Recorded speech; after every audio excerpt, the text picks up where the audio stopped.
जय हिंद दोस्तों। स्वागत है आप सभी का मेरे YouTube channel Sohit defence academy में। दोस्तों, अगर आप भी तैयारी कर रहे हो एसएससी जीडी के लिए तो आज हम पढ़ेंगे इसमें एसएससी जीडी के 10 मोस्ट इंपॉर्टेंट क्वेश्चन। ये आपके हर साल एग्जाम में ऐसे क्वेश्चन पूछे जाते हैं, तो क्लास को स्किप किए बिना क्लास को अंत तक देखिएगा। और चैनल पर पहली बार आए हो तो चैनल को सब्सक्राइब कर दीजिएगा और बेल आइकन को भी ऑन कर दीजिएगा, ताकि मैं कोई भी वीडियो अपलोड करूँ तो उसका नोटिफिकेशन आप तक सबसे पहले और समय से पहुँच जाए।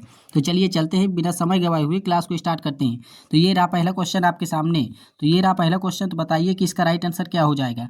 यदि 5% वार्षिक ब्याज दर से 3 वर्षों के चक्रवृद्धि ब्याज तथा साधारण ब्याज का अंतर 183 रुपये है तो मूलधन ज्ञात कीजिए। अब देखिए, 3 वर्ष का चक्रवृद्धि ब्याज और साधारण ब्याज का फार्मूला होता है CI माइनस SI बराबर P गुणे R स्क्वायर बटे 100 का स्क्वायर होता है, गुणे 300। 3 वर्ष का है ना, तो 300 प्लस R बटे 100, ये आपका होता है 3 वर्ष के चक्रवृद्धि ब्याज और साधारण ब्याज के अंतर का फार्मूला। तो चलिए अब इसी में हम इसका मान रख देते हैं। तो देखिएगा, इसी में हम मान रख देते हैं। तो इन दोनों का अंतर कितना है?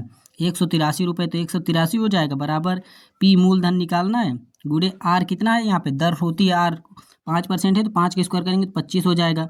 अब देखिए, यहाँ पे 100 का स्क्वायर करेंगे तो कितना हो जाएगा, ये 10,000 हो जाएगा। गुणे 300 में हम R यानी दर जोड़ देंगे तो कितना हो जाएगा, यहाँ पे 305 हो जाएगा। बट्टे फार्मूले में क्या है, 100 है। अब देखिए, इसको काटते हैं, 25 एकम 25, 25 चौको 100, 4 बार में हमने इसको काटा। अब इसको काटते हैं तो ये हमारे कितनी बार में कट जाएगा, तो देखिएगा अब हम इसको काटते हैं 5 बार में। ठीक, 5 से इसको काटते हैं, 5 छक्का 30, 5 एकम 5, 5 से इसको काटेंगे तो हमारा कितना कट जाएगा, ये कट जाएगा हमारा 2000 में। ठीक, अब इस 61 से इसको काटेंगे तो ये हमारा कितनी बार में कट जाएगा, ये 3 बार में कट जाएगा। इसके नीचे कुछ नहीं तो एक मान लेते हैं और क्रॉस मल्टीप्लाई गुणा कर देते हैं। तो देखिए, क्रॉस मल्टीप्लाई गुणा करेंगे ना, तो पी का गुणा 1 में करेंगे तो यहाँ पे पी हो जाएगा बराबर, इस 3 का गुणा करेंगे, इससे करेंगे और इससे कर देंगे। तो देखिए, 3 दूना 6 हो जाएगा, यहाँ पे 6 हो जाएगा और ये 3 जीरो हो जाएंगे, और इसका गुणा हम 4 से कर देंगे तो 6 चौको 24 और 3 जीरो हो जाएंगे। तो 6 चौको 24 और 3 जीरो, यानी कि मूलधन हमारा कितना था, 24,000 रुपये। किस ऑप्शन में? ऑप्शन 1 में दिया हुआ है, तो ऑप्शन 1 इसका राइट आंसर हो जाएगा। अगले क्वेश्चन पे चलते हैं। ये रहा क्वेश्चन नंबर 2। 150 मीटर और 350 मीटर लंबाई वाली 2 रेलगाड़ियाँ एक ही दिशा में क्रमशः 60 किलोमीटर प्रति घंटा और 120 किलोमीटर प्रति घंटा की चाल से गतिमान हैं। पीछे से आ रही तेज चाल वाली रेलगाड़ी द्वारा दूसरी रेलगाड़ी को पूरी तरह से पार करने में कितना समय मिनटों में लगेगा। तो समय पूछ रहा है और मिनटों में पूछ रहा है। तो देखिए, इन दोनों ट्रेनों की लंबाई जोड़ लेंगे तो हमारी टोटल क्या हो जाएगी, दूरी हो जाएगी। टोटल हमारी दूरी कितनी हो जाएगी, तो आप कहेंगे ये हो जाएगी हमारी 500 मीटर की दूरी। अब देखिए, दूरी हमारी मीटर में आई है ना, तो चाल को हम किलोमीटर प्रति घंटा से मीटर में बदलेंगे। तो देखिए, एक ही दिशा में जब जा रही हूँ ना ट्रेनें, तो उनकी चालें घट जाती हैं। तो देखिए, 60 में 120 में हम 60 घटाएंगे तो कितना बच जाएगी इनकी चाल, तो आप कहेंगे ये बच जाएगा हमारा 60। अब देखिए, ये किलोमीटर प्रति घंटा में है तो इसको मीटर प्रति सेकंड में बदलना है, तो 5/18 से गुणा कर देंगे। तो चलिए इसको काटते हैं, 6 तियाँ 18, 6 से इसको काटेंगे 10 बार में कट जाएगा, तो ये हो जाएगा 10×50/3। किस में आ गई, ये मीटर प्रति सेकंड में बन गई। ठीक, मीटर प्रति सेकंड में आ गई इसकी चाल।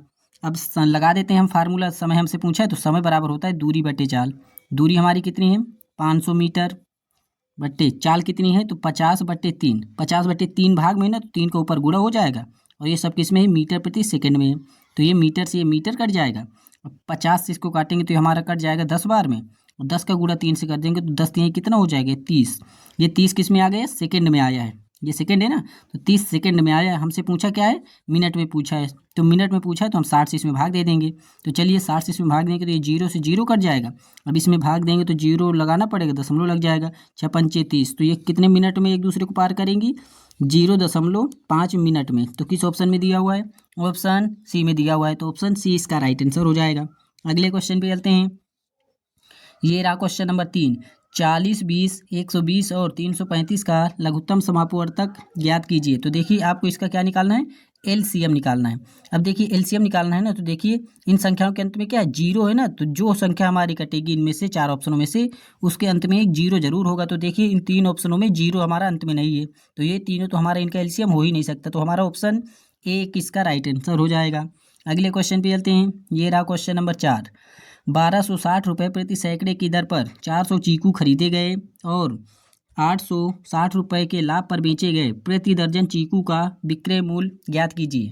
तो चलिए, प्रति सैकड़े की दर से खरीदे गए हैं ना, तो चलिए सबसे पहले हम इस 400 में 100 से भाग दे देंगे तो हमारी सैकड़े की संख्या निकल कर आएगी। तो 2 जीरो से ये 2 जीरो कट जाएंगे, यहाँ पे कितना हो जाएगा 4। और ये 4 सैकड़े हैं और प्रति सैकड़े का मूल्य कितना है, तो प्रति सैकड़े का मूल्य है हमारा 1260 रुपये। तो 1260 से इसमें गुणा कर देंगे और प्लस लाभ कितने रुपए का हो रहा है, 860 रुपये का लाभ हो रहा है। तो ये हमारा टोटल क्या निकल कर आ जाएगा, ये टोटल हमारा निकल कर आ जाएगा SP यानी कि विक्रय मूल्य। किसका विक्रय मूल्य, 400 चीकू का विक्रय मूल्य हो जाएगा। तो चलिए अब इसका गुणा कर लेते हैं। तो ये हो जाएगा 0, 4 छंग 24 इकाई 4, हासिल आगे 2, 12 चौक 48, 2 50 हो जाएगा और प्लस 860 इसको जोड़ लेंगे तो ये हो जाएगा हमारा 0, 6 4 10 इकाई 0, हासिल आगे 1, 8 1 9 हो जाएगा और यहाँ पे ये 5 है तो ये 5 हो जाएगी, यानी कि 5900 रुपये का विक्रय मूल्य हो गया। क्या कितने किसको बेचने पे हुआ है, तो आप कहेंगे 400 चीकू को बेचने पर। कितने रुपए को बेचे हैं 400 चीकू, तो 5900 रुपये के बेचे हैं।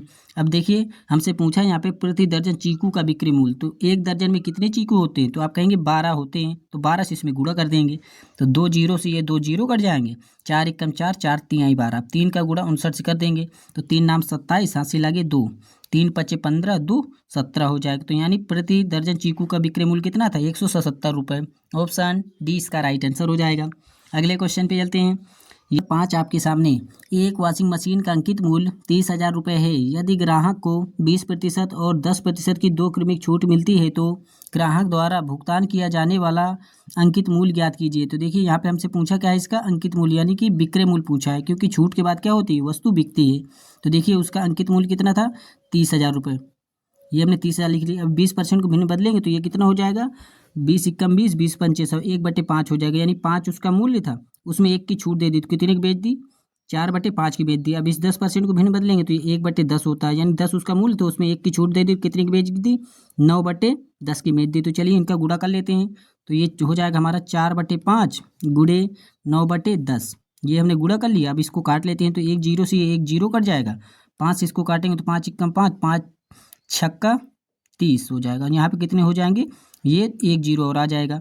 अब देखिए इनका गुणा कर लेते हैं तो 4 9 4 छंग 24 हो जाएगा। यहाँ पे कितना हो जाएगा, 4 छंग 24, ये डबल जीरो हो जाएंगे और गुणा इसका 9 से हो जाएगा। तो ये हो जाएगा हमारे 0 0, 9 चौको 36 इकाई 6, हासिल आगे 3, 9 दूनी 18, 3 21 हो जाएगा, यानी कि 21,600 रुपये का भुगतान करना होगा। तो उसका अंकित मूल्य क्या हो जाएगा, 21,600। किस ऑप्शन में, ऑप्शन ए में दिया हुआ है, तो ऑप्शन ए इसका राइट आंसर हो जाएगा। अगले क्वेश्चन पे चलते हैं। ये रहा क्वेश्चन नंबर 6। एक व्यक्ति किसी वस्तु को 216 रुपये में बेचता है जिससे उसे 20% का लाभ प्राप्त होता है। वस्तु का क्रय मूल्य कितना है।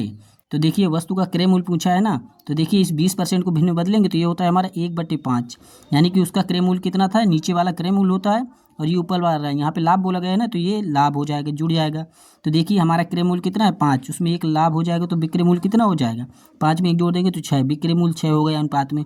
लेकिन सवाल में बोला गया है कि 6 की वैल्यू कितनी है, 216 है। तो चलिए अब इसको काटते हैं। 6 कम 6, 6 3 18, बचेगा 3, 6 6 36। तो यहाँ पे 1 बराबर कितना आ गया, 36। तो 1 का मान जब 36 है तो हमसे क्रय मूल्य पूछा है, तो इस 36 का गुणा हम 5 से कर देंगे। तो 5 छक्का 30 इकाई 0, हासिल आगे 3, 5 3 15, 3 18। तो इसका हमारा अंकित मूल्य कितना था, 180 रुपये। ऑप्शन 20 का राइट आंसर हो जाएगा। अगले क्वेश्चन पे चलते हैं। ये रहा क्वेश्चन नंबर 7। 68 और 272 का मध्यानुपाती ज्ञात कीजिए। तो देखिए जब भी आपसे मध्यानुपाती पूछा जाए दो संख्याओं का, तो उनका रूट के अंदर गुणा कर देना है, ए बी होता है। तो चलिए अब इसी में रख लेते हैं। तो देखिए ठीक, तो ये हमारा रूट के अंदर होता है। तो देखिए यहाँ पे हमारा 68 है गुणे 272। अब इसके गुणनखंड कर लेते हैं तो ये हो जाएगा हमारा 17 गुणे 4 कर सकते हैं 68 को। 68 को हमने तोड़ लिया 17 गुणे 4 में। अब इस 272 को किस में तोड़ लेते हैं, 17 गुणे 16 में तोड़ लेते हैं। तब चलिए इनका क्या करना है, हमें वर्गमूल निकालना है। तो देखिए 1 17 ये 1 17 ये, दो जोड़े मिल गए ना 17 के, तो हमारा 1 17 बाहर आ जाएगा। गुणे 4 का वर्गमूल निकालेंगे तो क्या होता है, 4 का वर्गमूल होता है 2, तो 1 2 आ जाएगा। गुणे 16 का वर्गमूल निकालेंगे तो 4 हो जाएगा। अब चलिए गुणा कर लेते हैं। तो 4 दूनाई कितना हो जाएगा, 8 हो जाएगा। 8 सत्ते 56 इकाई 6, हासिल आगे 5, 8 इक्कम 8, 8 5 13 हो जाएगा। यानी कि इनका मध्यानुपाती कितना हो जाएगा, 136। किस ऑप्शन में, ऑप्शन ए में दिया हुआ है, तो ऑप्शन ए इसका राइट आंसर हो जाएगा। अगले क्वेश्चन पे चलते हैं। ये रहा क्वेश्चन नंबर 8।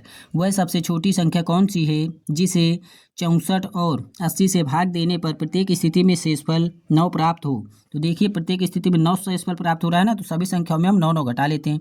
इसमें हम 9 घटाएंगे, इसमें भी हम 9 घटाएंगे, इन सभी में हम 9 9 संख्या घटा लेते हैं। तो चलिए घटा लेंगे तो ये हमारे कितना हो जाएगा, यहाँ पे 328 यहाँ पे ये वाला हो जाएगा हमारा 320, यहाँ पे हो जाएगा ये हमारा 311 और यहाँ पे हो जाएगा हमारा 302 हो जाएगा। तो देखिए अब 80 से हम किसी संख्या को जब हम भाग देंगे तो हमारे उसके अंत में एक जीरो होगा, तभी वह पूरी संख्या कटेगी। तो देखिए अंत में एक जीरो किसके, ऑप्शन 2 में है, तो ऑप्शन 2 ही इसका राइट आंसर हो जाएगा 329। आप लोग भाग देकर भी देखिएगा, आप 64 से भाग देंगे और 80 से भी भाग देंगे तो प्रत्येक स्थिति में शेषफल 9 प्राप्त होगा ऑप्शन बी में। तो ऑप्शन बी इसका राइट आंसर हो जाएगा। अगले क्वेश्चन पे चलते हैं। ये रहा क्वेश्चन नंबर 9। यदि x का 2% 324 है तो x का मान है। तो देखिए x मतलब कि कोई संख्या है, तो कोई संख्या का 2% यानी संख्या अपने आप में कितने परसेंट होती है, 100%, लेकिन 2% का यहाँ पे मान दिया गया है कितना, 324। तो हमसे 100% का मान पूछा है, तो इसमें किस संख्या से गुणा कर दे, तो आप कहेंगे 50 से गुणा कर दें तो ये हमारा 100% हो जाएगा। तो 50 से गुणा इस तरफ भी कर देते हैं तो 50 दुना 100% यहाँ पे हो जाएगा, बराबर 0, 5 चौक 20 इकाई 0 हासिल 2, 5 दुना 10 2 12 इकाई 2 हासिल आगे 1, 5 ते 15 1 16 हो जाएगा। तो 16,200 वही संख्या हो जाएगी। किस ऑप्शन में, ऑप्शन डी में है, तो ऑप्शन डी इसका राइट आंसर हो जाएगा। और ये सभी आपके एसएससी जीडी में प्रीवियस ईयर के बार बार रिपीटेड क्वेश्चन है, तो आप लोग इनको अच्छे से तैयार कर लीजिएगा। आज आपके फर्स्ट शिफ्ट का एग्जाम होने वाला है तो उसका भी हम सोल्यूशन कराएंगे, ठीक है। तो चलिए ये रहा क्वेश्चन नंबर 10 आपके सामने। तो चलिए बताइएगा कि इसका राइट आंसर क्या हो जाएगा। तो देखिए सबसे पहले हम भाग करेंगे, 8 से इसमें भाग देंगे तो 2 बार में कटेगा, तो 8 दुनाई कितना हो जाएगा, 4 दुनाई 8 हो जाएगा, 2 बार में कट जाएगा, माइनस 2 का गुणा 3 से कर देंगे तो 2 तेई 6 हो जाएगा। तो 16 और 2 जोड़ेंगे तो कितना हो जाएगा, 18, 18 में हम 6 घटाएंगे तो यहाँ पे राइट आंसर आ जाएगा हमारा 12। 12 किस ऑप्शन में, ऑप्शन ए में दिया हुआ है, तो ऑप्शन ए इसका राइट आंसर हो जाएगा। तो दोस्तों आप लोग कमेंट बॉक्स में बताइएगा कि आपको इनमें से कितने क्वेश्चन सही किए, और जो ना रहे हो तो उन्हें अपनी कॉपी में नोट कर अच्छे से प्रैक्टिस कर लीजिएगा। और वीडियो अच्छी लगी हो तो चैनल को सब्सक्राइब कर लीजिएगा और बेल आइकन को भी ऑन कर दीजिएगा, ताकि मैं कोई भी वीडियो अपलोड करूं तो उसका नोटिफिकेशन आप तक सबसे पहले और समय से पहुंच जाए। तो मिलते हैं ऐसी अगली वीडियो में, तब तक के लिए जय हिंद, जय भारत, वंदे मातरम, जय हिंद।